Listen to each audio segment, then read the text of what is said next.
Mr. Fialkov, you are recognized for 5 minutes. Thank you, Chairman Crawford. Ranking Member Holmes-Norton, it's a privilege to be asked to testify, one that I do not take lightly. That's particularly true with this committee, which has such a long history of pursuing bipartisan solutions to some of the country's most pressing problems. Your work this year on the supply chain lives up to that reputation, and I'm happy to be contributing to that dialogue here today. My name is David Fialkov. I'm the EVP of Government Affairs at NATSO and Sigma, two national trade associations that represent something in the neighborhood of 80% of retail sales of motor fuel in the United States, and therefore obviously play a critical role in facilitating the efficient movement of goods and people and energy throughout the country. You can have an efficient fuel distribution system and still have supply chain problems, but you cannot have an effective, well-functioning supply chain unless you have an efficient fuel distribution system. And that's the role that our membership plays. We get fuel to where drivers need it. Doesn't matter what the fuel is, right? People can buy gasoline or ethanol or diesel or biodiesel, electricity or hydrogen. We do not care what people buy when they come to our store. We've worked very closely with this committee and with the administration on EV charging grant programs, which we have supported. We think that the existing refueling network represents a logical place to site EV charging stations. And our membership wants to be able to sell consumers the fuel that they want to buy long into the future. One of the challenges that we have found policymakers have had difficulty navigating is the balance between incentivizing investments in alternative fuels for the future without excessively disrupting the existing energy and fuel markets that the supply chain relies upon today. For example, when we pursue policies that are designed to expedite the phase-out of liquid fuel, whether that policy is right, wrong, or indifferent, the result is that refiners are far less inclined to invest in expanding refining capacity.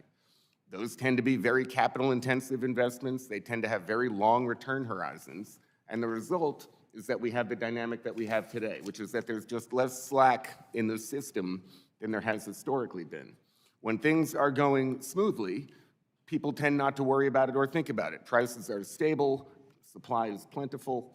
But when something goes wrong, whether it's a hurricane or a pipeline hack or a war in Europe or a refinery outage, we have fewer backup options at our disposal than we historically have had. During these scenarios, we work very closely with FMCSA and EPA and others to try to identify policy impediments that can artificially exacerbate the impact on consumers that these supply disruptions have.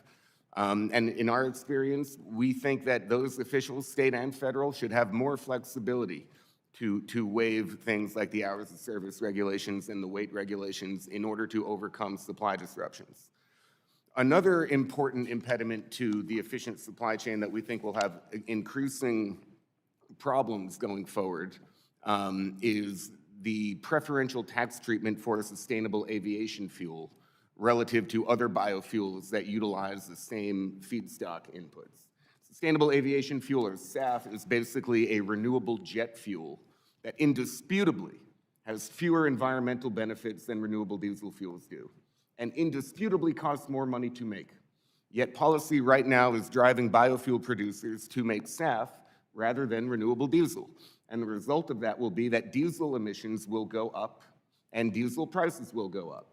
And when that happens, it obviously tends to have an infectious inflationary impact throughout the entire economy because of how many goods are moved by truck. Beyond some of these kind of fuel market concerns, we commend the committee for compiling a comprehensive package of policies that are designed to alleviate supply chain constraints. One issue that's obviously near and dear to NATSO members' heart is the truck parking legislation that Congressman Bost and Representative Craig have been developing. We support that bill. We encourage the committee to pass that bill as soon as possible. Truck drivers need safe, reliable parking. The supply chain relies upon truck drivers having safe, reliable parking, and we're happy to be supportive of that effort.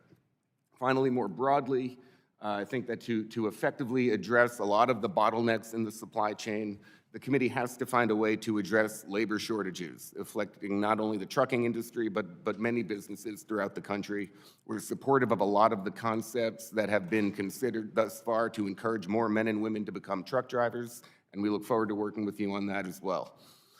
Thank you very much for inviting me to testify again. Look forward to answering your questions.